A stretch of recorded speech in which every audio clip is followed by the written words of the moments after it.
प्यारे बच्चों, मैं इंसान अली सुभागी देवी माध्यमिक विद्यालय इंटरमीडिएट कॉलेज इलाहाबाद महाराजगंज आज कक्षा 8 के सभी छात्र छात्राओं का इस ऑनलाइन क्लास में बहुत बहुत स्वागत है।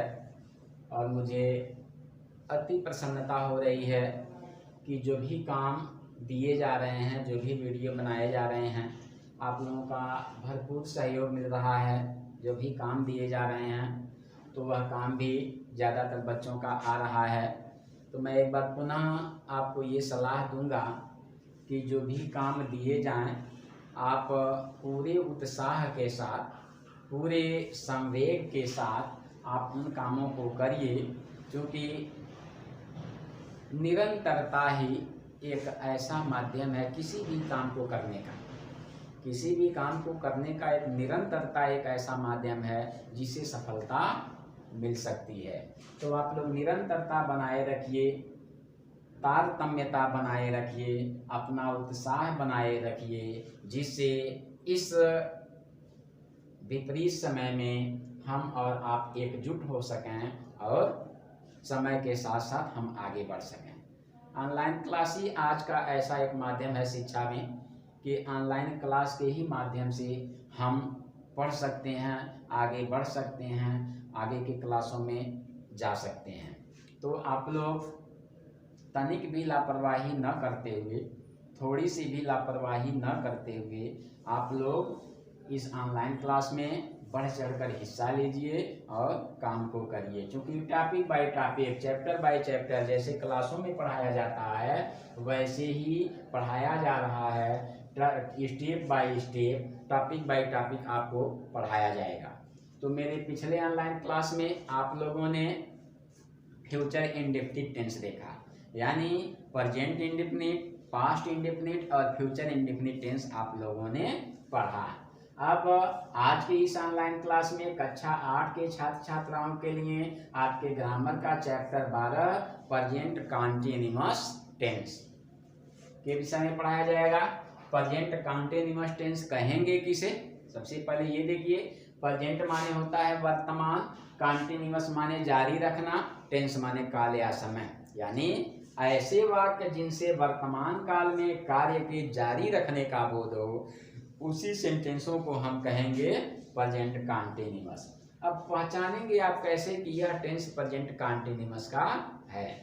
तो प्रायः प्रेजेंट कॉन्टिन्यूअस के सेंटेंसों में हिंदी के वाक्यों में आएगा वाक्य के अंत में रहा है, रही है, रहे हैं, रही हो,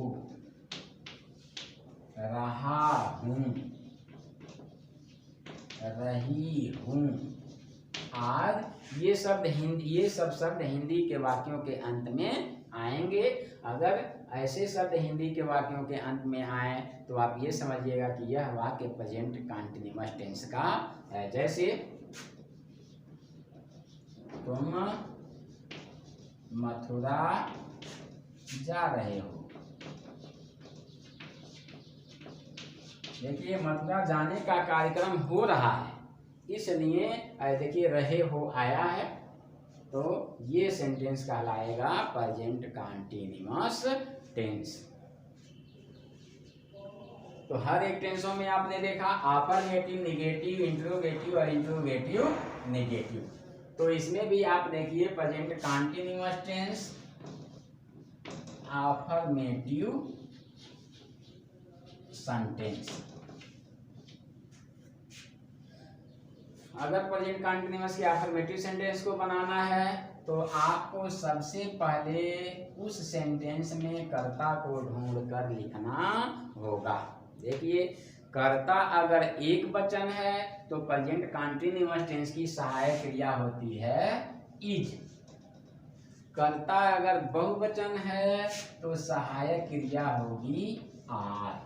अगर कर्ता मैं यानी अंग्रेजी का आई है तो आप लिखिएगा सहायक क्रिया एम। उसके बाद आपको वर्ब की प्रेजेंट पार्टिसिपल यानी क्रिया के फर्स्ट फॉर्म में आईएनजी लगाएंगे। उसके बाद आप लिखेंगे ऑब्जेक्ट, और भी कोई शब्द बचता है तो ऑब्जेक्ट के बाद हम उठाकर रख देंगे। जैसे यहाँ करता है तुम, देखिए यू को हम बहुवचन मानते हैं, तो यू के लिए सहायक क्रिया लग जाएगी आर। वर्ब की प्रेजेंट पार्टिसिपल गो है वर्ब, तो गो में आईएनजी, उसके बाद ऑब्जेक्ट यानी प्रायः स्पेस को, प्लेस को तो हम ऑब्जेक्ट नहीं कहते हैं, उसे ईटीसी में रखा जाएगा। तो you are going to Mathura, मैं आम नहीं खा रहा, सॉरी नहीं, मैं आम खा रहा हूँ, अफर्मेटिव है। तो सबसे पहले आप सब्जेक्ट लगाएंगे आई, उसके बाद आई के लिए एम लगाया जाता है, ईट में आईएनजी लगा देंगे, आई एम ईटिंग मैंगो। तो इस तरह से प्रेजेंट कंटीन्यूअस टेंस के अफर्मेटिव सेंटेंस को बनाने का काम आप लोग करेंगे। अफर्मेटिव के बाद आता है निगेटिव।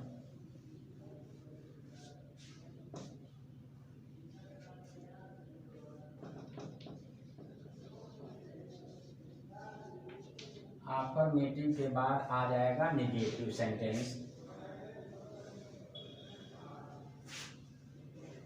निगेटिव सेंटेंस में हम करेंगे क्या, सबसे पहले हम सब्जेक्ट लिखेंगे। सब्जेक्ट अगर एक वचन है तो सहायक क्रिया इज लिखेंगे, सब्जेक्ट बहुवचन है तो सहायक क्रिया आर लिखेंगे, सब्जेक्ट आई है तो सहायक क्रिया एम लिखेंगे, उसके बाद हम नॉट जोड़ देंगे, बाकी सारी चीजें सेम ऐसी ही रहेंगी। जैसे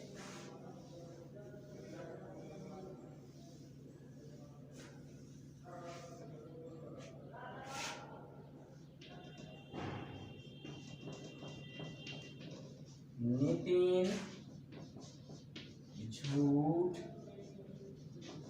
नहीं बोल रहा है। देखिए वाक्य के अंत में रहा रही आया और बीच में निगेटिव आया। तो सबसे पहले हम सब्जेक्ट लिखेंगे नितिन। नितिन चूंकि सिंगुलर नंबर है, एक वचन है, तो हम सहायक क्रिया लिखेंगे इज, और उसके बाद हम नॉट लिख देंगे। उसके बाद बोलना, टेल माने बोलना होता है अंग्रेजी, तो आईएनजी लगा दिए, telling a lie. Nitin is not telling a lie. इस तरह से आप निगेटिव बनाएंगे। उसके बाद आइए इंट्रोगेटिव। क्योंकि इंट्रोगेटिव में आपने देखा दो प्रकार के इंट्रोगेटिव, तो अगर उसमें प्रश्नवाचक शब्द क्या पहले आता है, मान के चलिए हिंदी के वाक्य में अगर प्रश्नवाचक शब्द पहले आता है तो आप सबसे पहले लगाइएगा सहायक क्रिया आर एम आर इज। अगर कर्ता बहुवचन है तो आर लगाइएगा, कर्ता आई है तो एम लगाइएगा, कर्ता सिंगुलर है तो इज लगाइएगा। उसके बाद आप लिखिएगा सब्जेक्ट, बाकी सारी चीजें ऐसी रहेंगी। अंत में प्रश्नवाचक चिन्ह लगा दीजिएगा। क्या मैं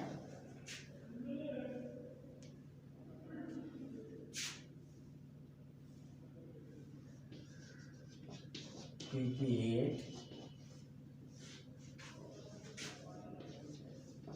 खेल रहा हूँ।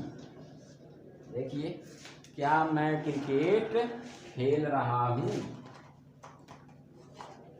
हिंदी के वाक्यों में देखिए प्रश्नवाचक शब्द क्या पहले है और कर्ता क्या है, आई। तो इस कर्ता के अनुसार हम सहायक क्रिया लगा देंगे एम, उसके बाद सब्जेक्ट। वर्ब की प्रेजेंट पार्टिसिपल फॉर्म, प्ले माने खेलना, आईएनजी लगा देंगे। Am I playing cricket.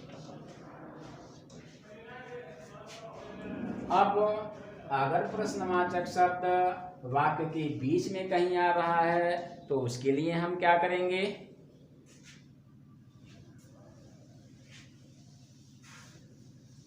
अगर प्रश्नवाचक शब्द वाक्य के बीच में कहीं आ रहा है तो आपको कुछ करना नहीं है, प्रश्नवाचक शब्द की अंग्रेजी पहले उठाकर रख देनी है।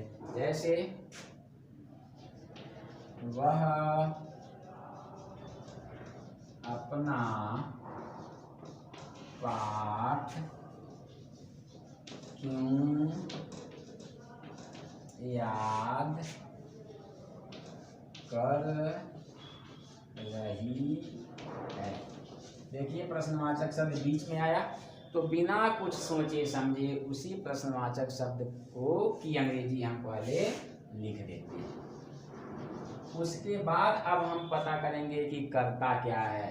यहाँ देखिए वह यानी फेमिनिन जेंडर है तो यहाँ लिखेंगे, चूंकि कर्ता है सिंगुलर तो इसके लिए पहले हम सहायक क्रिया लिख देंगे, वाई इज सी। अब इसमें लर्न में ING लगा देंगे, लर्निंग हर लेसन।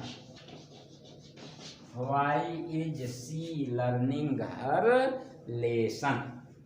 अब इसके बाद इंट्रोगेटिव के बाद आपका आ जाएगा इंट्रोगेटिव नेगेटिव।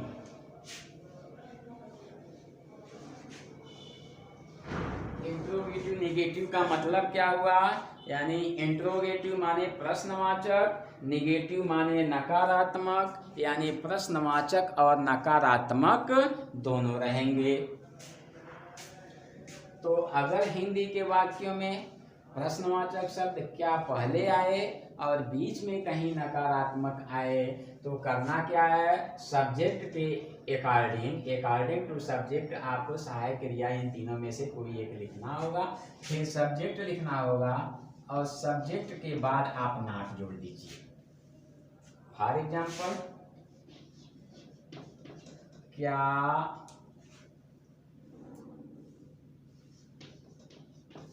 संध्या स्वेटर नहीं बुन रही है। देखिए प्रश्नवाचक शब्द क्या पहले आया और बीच में नेगेटिव आया।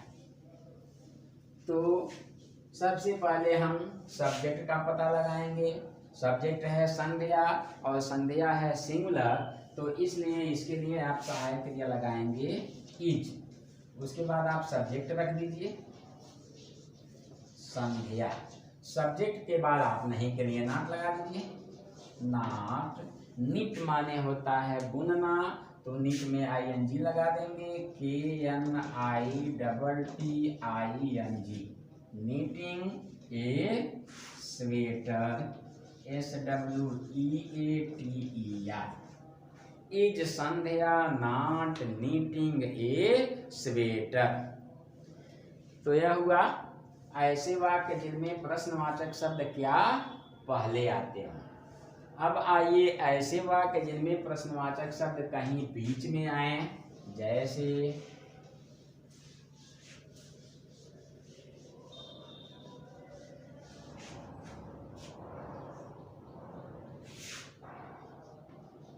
रमेश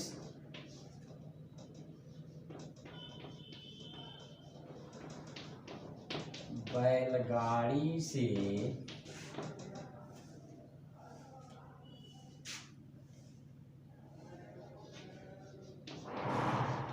आगरा से लखनऊ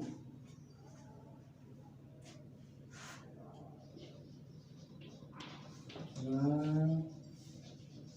नहीं जा रहा है। देखिए अगर प्रश्नवाचक शब्द कहीं बीच में आए और बीच में नेगेटिव हो तो हम क्या करेंगे, सबसे पहले उस प्रश्नवाचक शब्द की अंग्रेजी लिखते हैं। अब प्रश्नवाचक शब्द क्या है, क्यों, तो सबसे पहले हम उसकी अंग्रेजी लिखेंगे। अब इतना लिखने के बाद हम सब्जेक्ट का पता लगाएंगे कि सब्जेक्ट कौन है, क्या है, कैसे है। तो सब्जेक्ट का पता लगाने पर कौन बैलगाड़ी से आगरा से लखनऊ नहीं जा रहा है, तो यहाँ रमेश तो ये होगा सब्जेक्ट। तो सब्जेक्ट के अनुसार पहले हम सहायक क्रिया लगाएंगे। रमेश आपका सिंगुलर नंबर है, तो हम यहाँ सब्जेक्ट लगा देंगे इज, और उसके बाद हम सब्जेक्ट लिखेंगे रमेश, और उसके बाद नॉट लगा देंगे। वर्ब की प्रेजेंट पार्टिसिपल फॉर्म गोइंग, कहाँ, Lucknow, going to Lucknow from Agra, Agra से लखनऊ। किस से, बैलगाड़ी से, by bullock cart, bullock cart. Why is Ramesh not going to Lucknow from Agra by bullock cart. तो प्यारे बच्चों, इस तरह से आप प्रेजेंट कंटीन्यूअस टेंस के सेंटेंसों को हल करिएगा, सॉल्व करिएगा। इस तरह से आप चैप्टर 12 ग्रामर का present continuous tense, affirmative sentence, present continuous tense, negative sentence, present continuous tense, interrogative sentence, present continuous tense, interrogative negative sentence आप लोगों ने देखा। आशा करता हूँ कि यह चैप्टर आप लोगों की समझ में बखूबी आया होगा। अगर कोई उदाहरण, अगर कोई एग्जाम्पल्स, अगर कोई रूल आपके समझ में नहीं आ रहा है तो बेहिचक आप मुझसे कांटेक्ट करिए, व्हाट्सएप ग्रुप में सेंड करिए, मैं पुनः उसे रिपीट करने का प्रयास करूँगा। धन्यवाद।